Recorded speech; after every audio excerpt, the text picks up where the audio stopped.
Donc, pour les 5 ou 6 prochaines semaines, je vous propose de recommencer au début de la Bible et de voir des sujets importants comme Dieu, l'homme, le péché, le salut et ces choses-là, des choses de base de la vie chrétienne. Ainsi, on peut tous grandir ensemble dans la même direction sur le chemin de Jésus. Alors, je laisse mes copies ici. On les distribuera après et je vous invite maintenant à un mot de prière.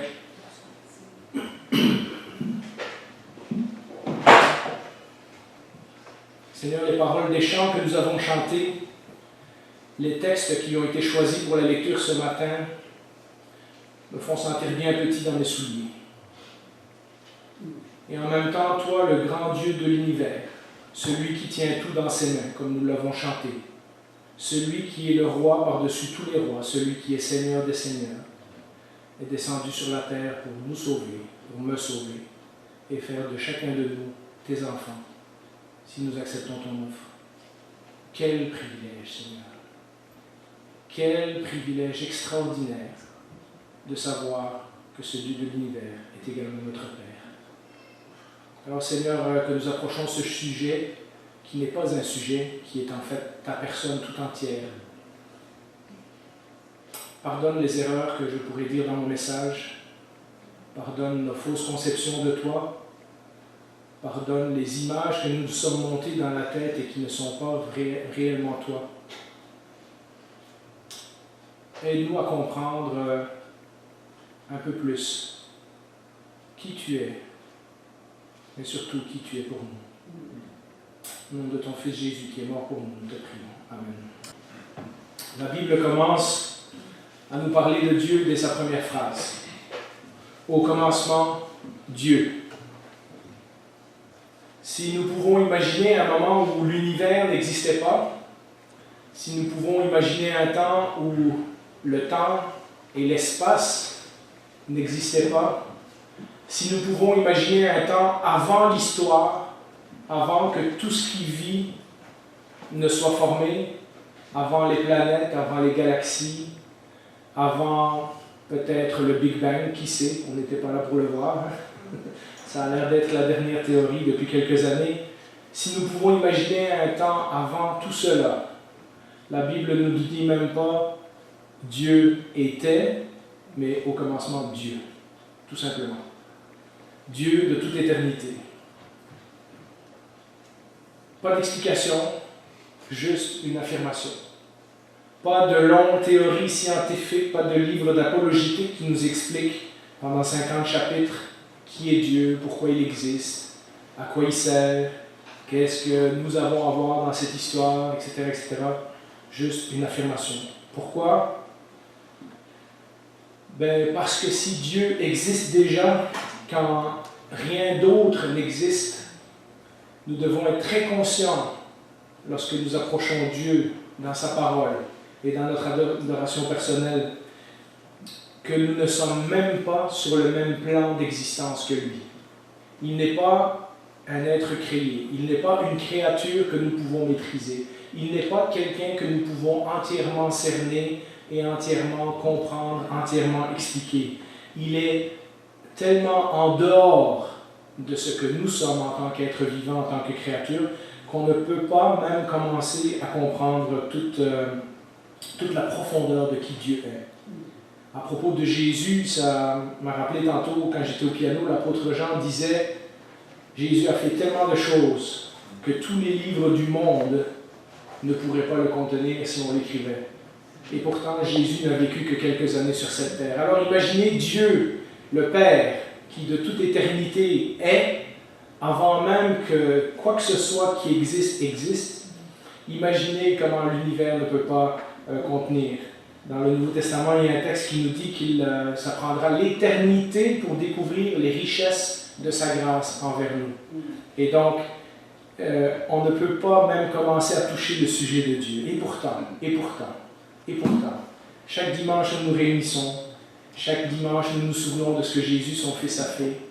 Chaque cantique que nous chantons, chaque psaume que nous lisons, chaque fois que nous imitons Jésus, en nous pardonnant les uns les autres, en priant, etc. Mais c'est des petites choses que nous comprenons, c'est des petites choses que nous expérimentons, c'est des petites choses que nous vivons sur Dieu.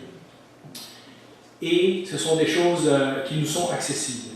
Et donc, je pensais commencer ce message en vous citant quelques versets de la Bible qui nous montrent vraiment la différence entre Dieu et nous, parce que ce que je ne veux pas, c'est qu'on fasse de Dieu un sujet d'étude.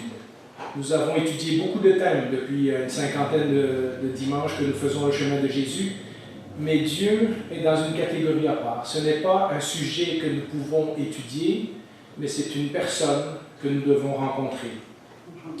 Job 11.7, et on peut mettre l'image au tableau, nous dit que Dieu ne peut pas être entièrement expliqué. Prétends-tu pénétrer les profondeurs de la pensée de Dieu? Prétends-tu découvrir ce qui touche à la perfection du Tout-Puissant? Elle est aussi haute que le ciel. Comment t'y prendras-tu? Elle est plus profonde que le séjour des morts. Que pourrais-tu en savoir? S'il ne peut pas être expliqué, il ne peut pas non plus être entièrement compris. Ésaïe 55 et Romains 11 nous le disent. On peut afficher le texte. Le ciel est bien plus haut que la terre. De même, mes voix sont bien au-dessus de vos voix. Et mes pensées sont bien au-dessus de vos pensées. Romains 11, 33, l'apôtre Paul disait « Quelle profondeur ont la richesse, la sagesse et la connaissance de Dieu, que ses jugements sont insondables et ses voies impénétrables. » Il y a très longtemps, j'ai fait un message sur Ésaïe 44 et Ésaïe 40 avec les idoles. Et à cette occasion, on avait noté aussi que Dieu ne peut pas être mis en boîte, Dieu ne peut pas être maîtrisé. On peut mettre le texte d'Ésaïe 44. Voici ce que dit l'Éternel, le roi d'Israël, et celui qui le rachète, l'Éternel, le maître de l'univers. Je suis le premier et le dernier. En dehors de moi, il n'y a pas de Dieu. Qui est pareil à moi?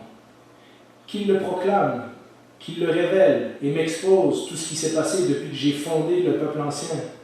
Qu'on révèle aussi l'avenir et ce qui doit arriver. Donc Dieu, en se confrontant aux faux idoles des Babyloniens et des Égyptiens, disait: s'il y avait quelqu'un qui était là avant moi, qui m'explique qu'est-ce qui est arrivé avant, mais aussi qui m'explique qu'est-ce qui va arriver après, puisque Dieu dans la Bible est celui qui connaît l'avenir. Et puis, peut-être un dernier point pour vraiment enfoncer le clou et être sûr que l'on comprend, il n'y en a pas d'autre que lui. Et ça, on le trouve dans Ésaïe, mais dans de nombreux autres textes que j'aurais pu citer. Si vous êtes moindrement familier avec la Bible, vous savez que des fois, on ne comprend pas Dieu. Des fois, Dieu dit des choses, fait des choses, agit d'une certaine façon. On se dit, pourquoi dans cette histoire, il fait ça, puis dans l'autre histoire, il fait ça, puis tout le temps, il nous débalance, il nous prend par surprise, il fait quelque chose auquel on ne s'attend pas, autant dans la Bible que dans nos vies personnelles. Il n'y en a pas d'autre que lui. Ésaïe 46, 5. Qui me comparerez-vous pour faire de nous des égaux? À qui me ferez-vous ressembler pour nous assimiler? Et le Seigneur est très jaloux de son titre. Il sait qu'il n'y en a pas d'autre. Et il nous met au défi d'amener quelqu'un d'autre devant lui et dire, lui, il est comme Dieu. Et évidemment, on connaît la réponse.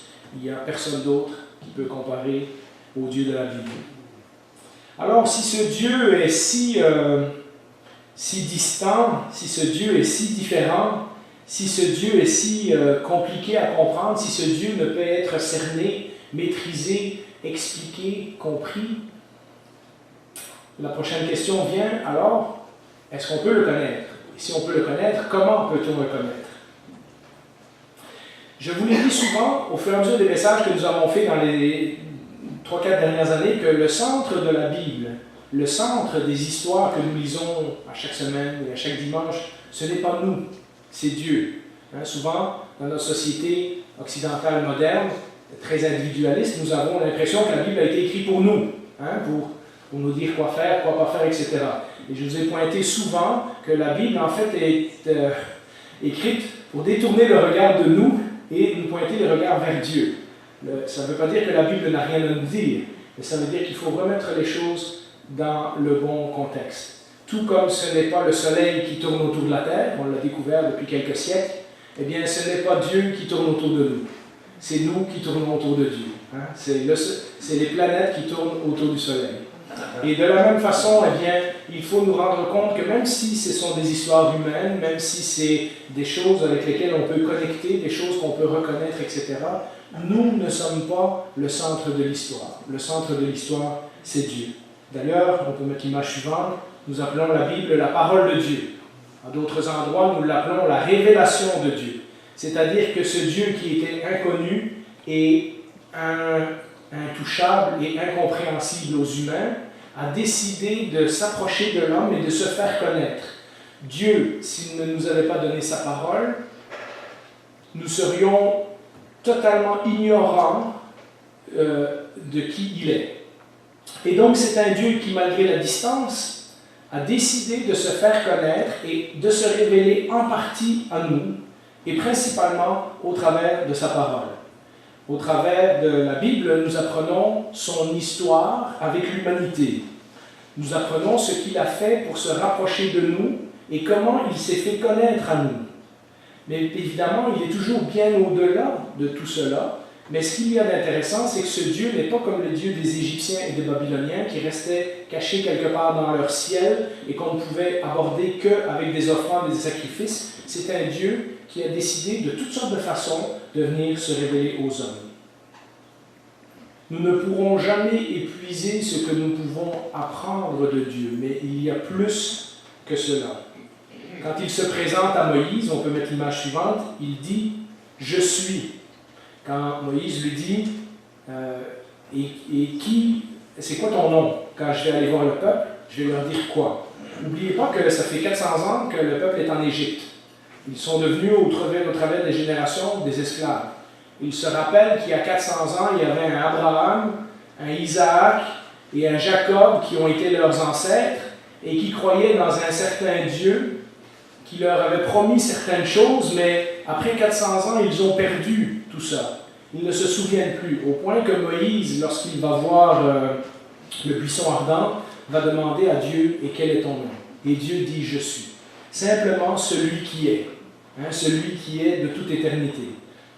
Et lorsqu'on parcourt la Bible, on se rend compte rapidement que c'est exactement ça la Bible, c'est l'histoire du Dieu qui est parmi les hommes, du Dieu qui est présent avec les hommes. Ce n'est pas un Dieu lointain, c'est un Dieu qui est, et donc qui est dans le sens qu'il existe, mais aussi qui est dans le sens qui est là.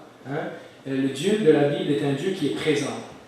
On réalise qu'il ne s'agit pas juste de connaître Dieu comme un sujet théologique, d'en apprendre sur Dieu comme un sujet académique ou un sujet intellectuel, à partir du moment où Dieu marche avec et parmi les humains, il y a une possibilité de l'expérimenter, c'est-à-dire de le connaître dans une relation comme nous nous connaissons entre nous. Manger ensemble, parler de choses, se dire ce qui est important pour chacun d'entre nous, ressentir des affections, des émotions l'un pour l'autre, etc. Et c'est ce que la Bible nous révèle. Quand Dieu vient parmi les hommes, il le fait de différentes manières. On peut mettre le texte d'Hébreux 1. Hébreux 1 nous dit « Autrefois, après avoir autrefois, à de nombreuses reprises », c'est important de noter les mots, « à de nombreuses reprises », donc Dieu n'est pas apparu juste 3 fois, et de bien des manières, de différentes façons, après avoir autrefois, à de nombreuses reprises, de bien des manières, parlé à nos ancêtres par les prophètes. Les prophètes ne sont qu'une des façons dont Dieu a parlé à nos ancêtres. Et lorsqu'on parcourt l'Ancien Testament, eh bien, c'est exactement cette histoire. Il y a des gens à qui Dieu est apparu en songe, c'est-à-dire que pendant qu'ils dormaient, ils ont eu des rêves, ils ont compris des choses sur Dieu pendant leur songe. Il y a eu des visions. Les visions, ça c'est comme les songes, mais c'est en plein jour. Donc des fois, il y a des gens qui ont vu des visions pendant qu'ils avaient les yeux ouverts.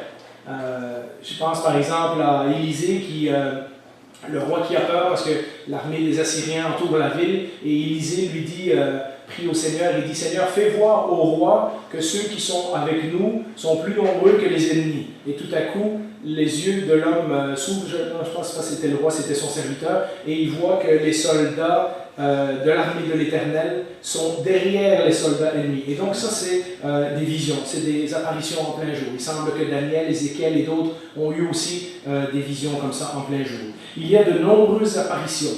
Vous vous rappelez, sous la forme d'un homme, par exemple, lorsque Abraham voit 3 étrangers et que ces 3 étrangers les invitent à manger dans sa tente, et que 2 s'en vont vers Sodome et Gomorrhe, et plus tard on apprend que c'était les anges qui s'en allaient chercher Lot et condamner la ville, et celui qui reste avec Abraham dit « Est-ce que je vais cacher à Abraham ce que je suis en train de faire ?»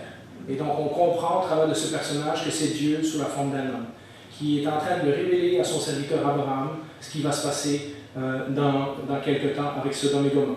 Il y a des manifestations spectaculaires. Vous savez, quand le peuple est sorti d'Égypte, il se fait précéder ou suivre par une colonne de feu ou une colonne de fumée. Cette colonne de feu et de fumée arrête au-dessus du tabernacle. Elle rentre également dans le temple de Salomon, lorsque Salomon a construit un temple en briques. Il y a des tremblements de terre, il y a le buisson qui ne brûle jamais. Vous connaissez un peu ces histoires si vous êtes familier avec la Bible. Il y a également d'autres façons dont Dieu a parlé par des paraboles. Si vous lisez par exemple des livres comme Jérémie, Ézéchiel, des fois ils doivent mimer ou raconter des histoires. Et ensuite dire au peuple, cette histoire que je viens de vous raconter, c'est vous. Vous vous rappelez quand David n'est même pas conscient qu'il a commis l'adultère avec Bathsheba, et Nathan le prophète va le voir et il dit, il y avait un homme riche qui avait plein de moutons, mais il n'y en avait pas assez, il a été volé le mouton de celui qui n'en avait pas. Et là, David comprend, mais ça c'est une parabole. Et donc, le Seigneur parle aussi dans l'Ancien Testament sous toutes sortes de paraboles. Jérémie, Ézéchiel, ces prophètes-là doivent jouer des rôles. Ils doivent se coucher pendant un certain nombre de jours d'un côté. Ils doivent briser un vase et dire, voilà ce que dit le Seigneur, je vais vous briser comme ce vase, mais un jour je vais vous reconstruire, etc., etc. Et il y a alors des livres entiers et même des histoires qu'on a étudiées, comme celle de Jonas, qui nous démontre par exemple la pitié de Dieu, ou celle du prophète Osée, où est-ce que vraiment, de façon surprenante, et c'est peut-être la seule et la dernière fois dans la Bible où Dieu autorise cette chose-là, où Osée reçoit l'ordre d'aller marier une prostituée. Et Dieu utilise son mariage avec la prostituée comme un exemple de sa relation avec Israël. Et donc, Dieu, dans l'Ancien Testament, parle de toutes sortes de façons, de toutes sortes de manières. Et vous comprenez qu'au travers de toutes ces histoires, au travers de ces visions, de ces songes, etc., le peuple de Dieu écrit cette histoire, les prophètes de Dieu écrivent cette histoire qu'on appelle maintenant l'Ancien Testament, et cette histoire nous est restée pour que nous puissions pas nécessairement tout connaître de Dieu, mais savoir comment Dieu fonctionne et comment Dieu fonctionne parmi les hommes. C'est la trace de Dieu dans l'histoire de l'humanité. Mais en plus de ça, c'est pour ça que je vous ai fait cette feuille-là, il y a tout le langage de la Bible par lequel Dieu choisit de se faire connaître à nous. Tous les noms de Dieu. Quand vous le lirez dans les notes. Mais vous savez, quand quelqu'un dit Dieu guérit, il n'a pas inventé ça. Dans l'Ancien Testament, on le voit clairement, c'est parce que Dieu guérit vraiment physiquement des gens qui ont la lèpre et d'autres affaires. Quand ça dit Dieu sauve, Jéhovah Jireh, Dieu pourvoit, quand ça dit toutes sortes de noms comme ça dans l'Ancien Testament, mais c'était des expériences réelles que les gens avaient vécues au contact de Dieu. Et donc, c'est pour ça qu'ils ont développé ce langage et ce vocabulaire. Dieu utilise aussi une variété de descriptions. Et c'est important que nous comprenions l'imagerie. Si vous vous rappelez, Stéphane, la semaine passée, dans son introduction, nous a montré des roches. Et il a dit, une roche, c'est stable, et c'est solide, et c'est éternel, et ça dure longtemps. Et ensuite, il a fait la comparaison avec Dieu en disant, Dieu, c'est comme les roches. Dieu, il est solide, il est durable, c'est une bonne fondation, etc. Et donc, pas étonnant de trouver dans les psaumes et dans d'autres que Dieu se compare à une roche ou à un rocher. Et donc, lorsque nous voyons ces genres de descriptions dans la Bible, parfois on appelle des qualités, en théologie on appelle ça des attributs de Dieu, eh bien, c'est important de comprendre qu'il y a une imagerie. Dieu utilise un langage d'objets que nous utilisons tous les jours pour nous faire comprendre quel genre de Dieu il est et aussi quelles sont ses caractéristiques importantes. On peut mettre l'image au tableau. Vous verrez, il est parfois décrit dans l'Ancien Testament comme le bon berger. Mais vous trouverez aussi le bouclier, la forteresse, le roi, le juge, plein d'autres thèmes comme ça. Vous comprenez bien que Dieu n'a pas la forme d'un bouclier. Mais si je vous dis bouclier, vous allez me dire, un bouclier ça protège, ça fait ci, ça fait ça, etc. Et donc l'imagerie qui est utilisée dans la Bible est utilisée pour nous aider à comprendre ce que Dieu pourrait représenter pour nous dans telle ou telle circonstance. Et donc c'est important, quand nous lisons ces choses-là, de faire un exercice d'imagination, parce que notre imagination aussi doit être soumise au Seigneur, et de faire donc de comprendre ce que le Seigneur essaie de nous dire dans ce texte-là. C'est pour ça que lorsque nous avons des jeunes chrétiens, ou des gens qui n'ont jamais lu la Bible, ou des visiteurs qui viennent et qui lisent l'Éternel est mon rocher, ma forteresse, ça se peut que ça ne veut rien dire pour eux au début. Hein? Et donc c'est à nous, en partie, de leur expliquer qu'est-ce que le langage signifie. Une forteresse dans un pays comme Israël qui était en guerre contre les Babyloniens, les Égyptiens et d'autres envahisseurs, ben, c'était un point de refuge, c'était quelque chose de solide, d'impénétrable, c'était la protection et tout ça. Et donc, c'est des choses qu'on apprend au fur et à mesure qu'on lit la Bible. Je vous l'ai dit aussi dans beaucoup de messages, il y a deux thèmes qui reviennent souvent. Peut-être les plus courants dans l'Ancien Testament, c'est que Dieu nous est présenté comme le Rédempteur. Ça veut dire la même chose que Sauveur, mais Rédempteur, c'est plus que ça. Parce qu'un Sauveur, ça peut être un héros qui vient et qui sauve quelqu'un, mais le Rédempteur, c'est celui qui paye un prix pour sauver quelqu'un. Et donc Dieu nous est présenté dans l'Ancien Testament comme le Rédempteur et comme le Créateur. Ça, ce sont deux choses très, très, très importantes. Il y a un verset dans l'Apocalypse qui nous dit que Jésus est digne de louange et de gloire parce qu'il a tout créé. Et donc, ce thème de créateur est absolument important. Ça nous donne d'ailleurs un sens à notre vie. Parce que si nous savons que Dieu est créateur et que nous croyons à ce que dit la Bible, plutôt qu'aux différentes théories scientifiques qui changent tous les 50 ans et qui essayent d'expliquer le monde sans Dieu, si Dieu est véritablement le créateur, alors il va de soi qu'il nous a créés. Et s'il nous a créés, automatiquement, ça nous met dans une catégorie de relation avec lui. S'il nous a créés, nous devons servir à quelque chose. Notre vie doit avoir de la valeur. S'il nous a fait comme il nous a fait, il avait une bonne raison de le faire. Et donc, de croire en Dieu comme créateur est absolument essentiel lorsqu'on approche la Bible, parce que, en fait, la première page de la Bible nous dit que Dieu a tout créé dès le début.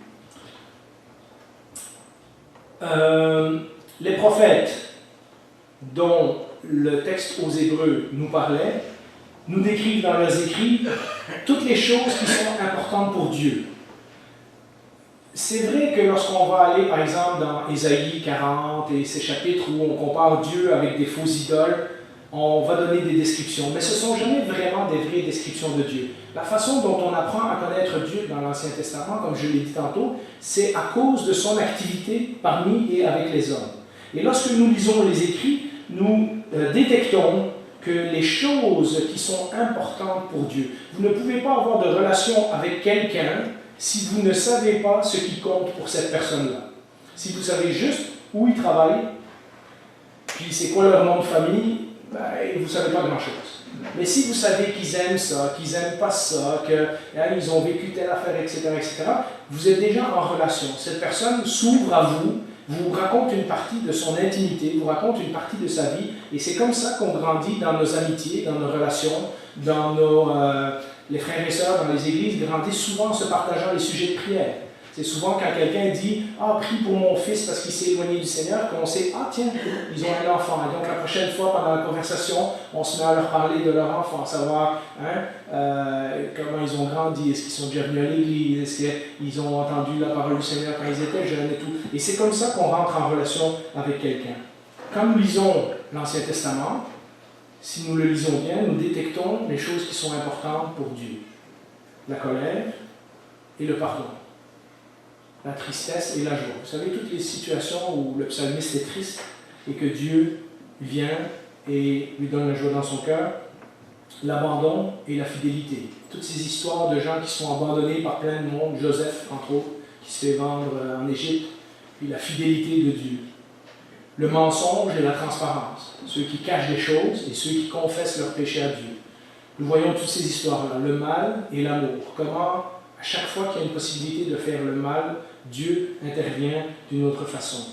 L'éloignement et l'intimité, des gens qui s'enfuient du Seigneur, comme Jonas qui ne veut rien écouter, puis l'intimité, ceux qui crient au Seigneur, ceux qui pleurent, ceux qui ouvrent leur cœur, le doute et la foi. Et c'est au travers de tous ces sujets, au travers de tous ces thèmes, au travers de toutes ces émotions qui nous ressemblent et qui nous rassemblent que l'on commence à détecter que le Dieu de la Bible est réellement intéressé à ce que nous vivons. Et il nous demande en échange d'être réellement intéressé à ce qui est important pour lui. Et voilà comment on peut apprendre à connaître ce Dieu qui, à premier abord, aurait pu sembler si distant. Mais là, nous avons parlé de l'Ancien Testament. Quand on arrive au Nouveau Testament, il y a de toute évidence quelque chose qui change. Et cela m'amène à mon prochain point. Et Jésus dans tout ça. Et Jésus alors. Qu'est-ce que Jésus vient faire dans cette histoire-là? Eh bien, on peut mettre le texte immédiatement. Le verset que je vous ai lu dans l'Hébreu tantôt ne s'arrête pas là. Il nous dit à partir du verset 2 et à partir du verset 3, Dieu, dans ces jours, donc après nous avons parlé par les prophètes, Dieu, dans ces jours qui sont les derniers, c'est-à-dire qu'on est dans la dernière période de l'histoire. On ne sait pas combien de temps ça va durer, mais il n'y a aucun événement majeur qui va arriver après nous, à part la fin du monde. Dieu, dans ces jours qui sont les derniers, nous a parlé par le Fils. Il l'a établi héritier de toutes choses, et c'est par lui aussi qu'il a créé l'univers. Et le Fils est, écoutez, c'est une expression compliquée, le Fils est le reflet de sa gloire et l'expression de sa personne, mais ça veut dire qu'en fait, que Jésus est identique à Dieu. Quand on regarde Jésus dans le Nouveau Testament, quand on voit son interaction avec les gens, on parlait tantôt d'interaction de Dieu dans l'histoire de l'homme, quand on voit comment Jésus a agi avec les êtres humains autour de lui, eh bien, si Dieu était venu sur la terre dans la peau d'un homme, il aurait agi comme ça. Et c'est exactement ce que Jésus prétend être. Il prétend être Dieu le Fils, venu sous la forme d'un homme. Jésus se donne les mêmes attributs que Dieu, ça c'est aussi résumé dans les notes. Dans l'évangile de Jean, à 7, 8 ou 9 fois, il dit « Je suis ». Je suis le chemin, la vérité et la vie, je suis le bon berger, je suis ci, je suis ça. Avant que Abraham existe, je suis. Et toutes ces fois, Jésus prend le nom de Dieu pour lui-même. Jésus fait également toutes les choses que seul Dieu peut faire. Pardonner les péchés, vaincre le mal, ressusciter les morts, être parfait, puisqu'il n'y a jamais personne qui a écrit un livre sur comment Jésus avait des problèmes de personnalité, ou comment Jésus n'était pas une si bonne personne que ça. En fait, tout ce qu'on lit de Jésus n'est que perfection. Et même contrôler la nature, au point que les disciples qui sont avec lui ont presque peur lorsqu'il calme la tempête dans la barque, ou dans d'autres circonstances. Jésus dira, on peut mettre le verset dans Jean 14, 9, quand Philippe lui dit, on aimerait ça voir Dieu. Et Jésus dit, je suis avec vous depuis si longtemps. Philippe, tu n'as pas compris, celui qui m'a vu a vu le Père. Comme je vous l'ai dit en d'autres mots, et c'est vraiment pas une fois, je ne veux pas manquer de respect, mais j'essaie d'utiliser des mots qu'on peut comprendre pour qu'on puisse saisir l'importance de ce que Jésus affirme à propos de lui-même. Si Dieu existe et que Dieu devait venir dans la peau d'un homme, il aurait été Jésus. Et c'est exactement ce que le Nouveau Testament affirme. Ce Jésus que vous pensiez qu'il était un prophète, que vous pensiez qu'il était puni de Dieu parce qu'il est mort sur une croix, etc., vous n'avez rien compris tant que vous n'avez pas compris que c'était la deuxième personne de la Trinité qui est venue sur terre, mourir pour nos péchés, que la mort n'a pas pu le garder tellement qu'il était parfait, qu'il est ressuscité, qu'il est retourné au ciel, préparé une place et qu'il va venir nous chercher. Là, vous avez compris la bonne nouvelle. C'est ce que le Nouveau Testament proclame.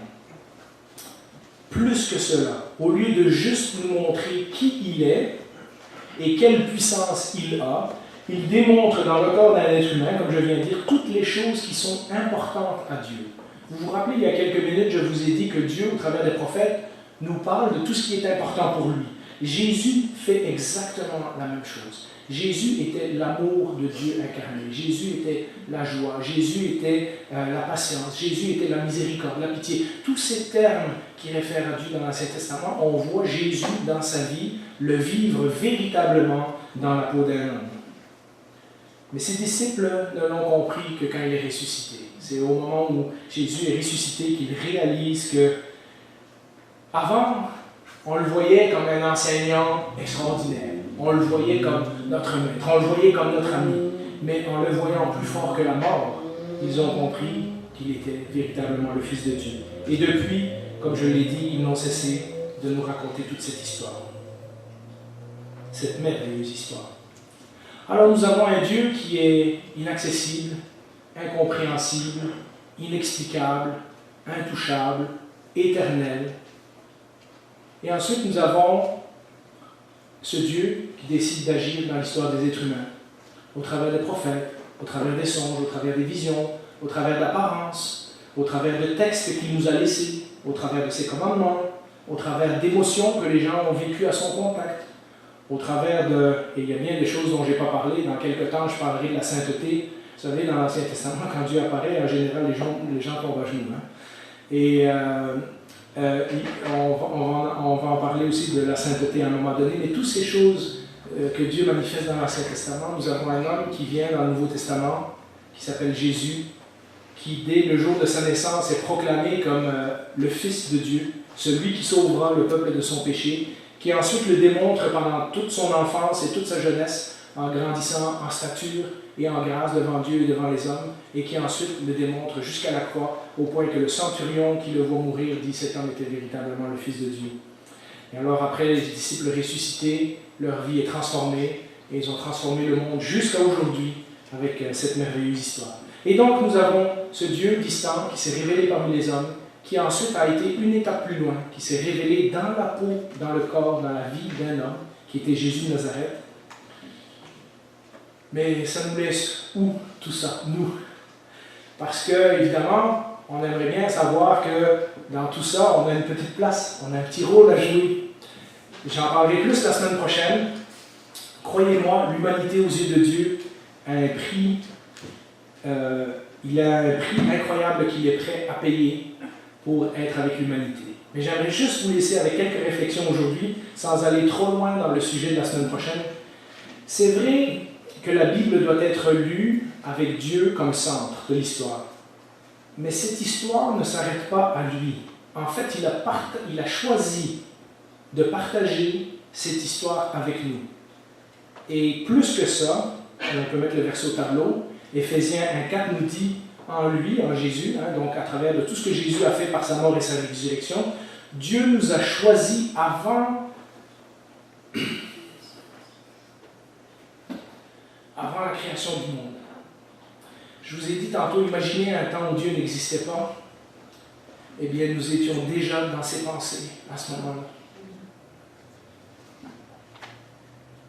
Dieu nous a choisis avant la création du monde pour que nous soyons saints et sans défaut devant lui. Dieu désire ardemment que l'humanité partage son éternité avec lui. Il nous a à cœur depuis avant que toute chose existe. Et c'est vers là que nous nous en allons, lorsque nous acceptons le sacrifice de Jésus pour nous. Nous verrons la prochaine fois plus en détail le prix que Dieu est prêt à payer pour rejoindre l'humanité. Mais un bref survol des histoires que je vous ai mentionnées tantôt, un bref survol des histoires de l'humanité sans Dieu, en regardant les guerres, en regardant tout ce qui s'est passé avant, ou même du Journal de Montréal, simplement, va nous montrer que cette humanité que nous aimons mettre de l'avant parce que nous pensons que nous comptons plus que tout, cette humanité est dans un très mauvais état. Cette humanité ne va pas bien. Cette humanité, depuis qu'elle s'est éloignée de Dieu, est livrée à elle-même. La Bible nous appelle perdus, aveugles, fous, enfin, tous des mots pas agréables. Et c'est vraiment ce que nous sommes par rapport à ce Dieu que nous avons vu dans les premières minutes, par rapport à ce Dieu extraordinaire qui a tout créé. Lorsqu'il nous voit nous en aller comme ça, foncer dans des murs, puis faire toutes sortes de niaiseries, puis nous entêter à essayer de passer au travers des choses sans lui, etc., ça doit lui briser le cœur. Mais je voudrais quand même vous laisser quelques versets d'encouragement. Et on va passer une diapositive les unes après les autres. Il y a un thème récurrent dans la Bible. Et j'en ai choisi que quelques-uns. Si vous faites la recherche sur Internet dans différentes versions, et même en anglais, parfois, vous trouverez plus de références. Choisissez de chercher les versets qui commencent par « Mais Dieu ». Ça, c'est ce que je veux vous laisser comme encouragement cette semaine. Malgré toutes nos niaiseries, malgré toutes nos bêtises, malgré tout notre mal, malgré toutes nos erreurs, la Bible n'arrête pas, de la première à la dernière page, à dire « l'homme, mais Dieu ». Écoutez ceci. Première image. En parlant de l'homme, vous savez, Adam a péché et il s'est senti vraiment mal et il s'est caché. Il a eu honte. En parlant de l'homme, une fois qu'il se cache, la Bible nous dit que Dieu est venu dans le jardin et ça dit « Mais l'Éternel Dieu appela l'homme et lui dit « Où es-tu » Vous savez ce que ça me dit? Je sais que tu es caché, mais j'ai besoin de te parler. Hein? Dieu fait le premier pas. En parlant de Joseph, Étienne, avant de mourir, raconte son histoire, mais on peut le trouver dans Genèse 50 également. Hein, vous aviez planifié de me faire du mal, mais Dieu l'a tourné en bien pour sauver un peuple nombreux. Acte 7 nous dit « Mais Dieu était avec lui, et il l'a délivré de toutes ses détresses. Il lui a donné la sagesse et la grâce devant le Pharaon. » David, qui a écrit la moitié des psaumes, et qui, à premier abord, lorsqu'on lit sa vie vite, il se met tout le temps. Hein? Il dit, dans le psaume 49, « Mais Dieu sauvera mon âme du séjour des morts, car il me prendra sous sa protection. » Dans le psaume 66, « J'étais dans les troubles par-dessus la tête, mais Dieu m'a exaucé.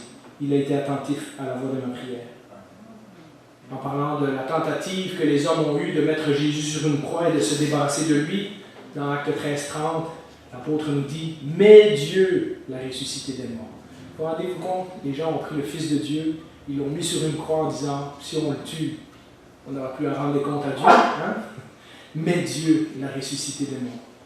En parlant de nos péchés, et les 5 premiers chapitres de Romains plantent le clou très fort sur le fait que personne n'est juste devant Dieu. Romains 5:8 nous dit « Mais Dieu prouve son amour envers nous en ce que lorsque nous étions encore des pécheurs, Christ est mort pour nous. » Image suivante, en parlant de notre faiblesse, de nombreuses faiblesses. 1 Corinthiens 27 nous dit « Mais Dieu a choisi les choses folles du monde pour confondre les sages. Dieu a choisi les choses faibles du monde pour confondre les fortes. » Ça ne veut pas dire que nous sommes fous, hein? Ça veut dire qu'aux yeux du monde, nous sommes vus comme des fous, nous les croyants. Mais Dieu a choisi les choses folles aux yeux du monde pour confondre les sages. Et Dieu a choisi les choses faibles, ceux qui ont l'air faibles. Parce que pardonner, aimer, réconcilier, apporter la paix et tout ça, c'est pas cool dans notre société. Celui qui casse la figure aux autres, lui, il est cool. Celui qui se venge, lui, il est cool. Hein? Et aux yeux du monde, ça c'est vu comme quelqu'un de fort. Mais Dieu dit, Dieu a choisi les choses faibles du monde pour confondre les forts. En parlant de notre tristesse, Paul avait vécu une expérience, il dit dans 2 Corinthiens, « Mais Dieu qui console ceux qui sont abattus, nous a consolés par l'arrivée de Tite. » Et en parlant de notre condamnation,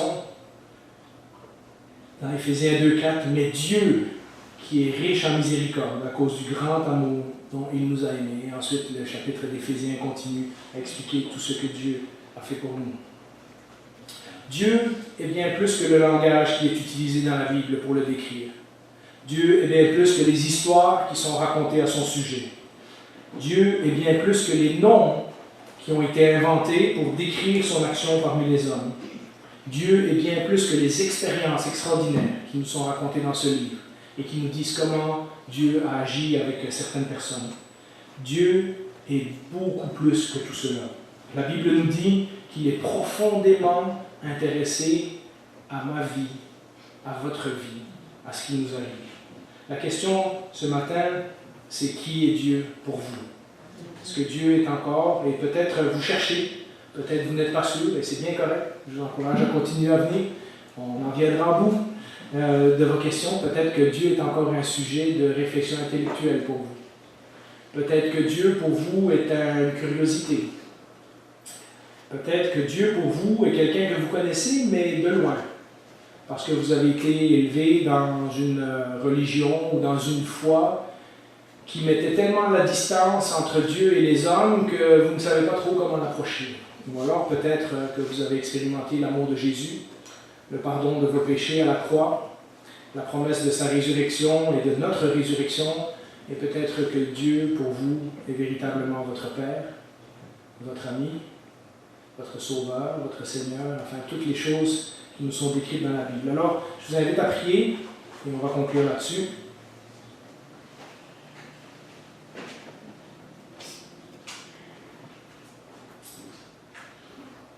Dans cette église ce matin, Seigneur, peut-être la question la plus importante que nous pourrions nous poser, c'est qui tu es pour nous.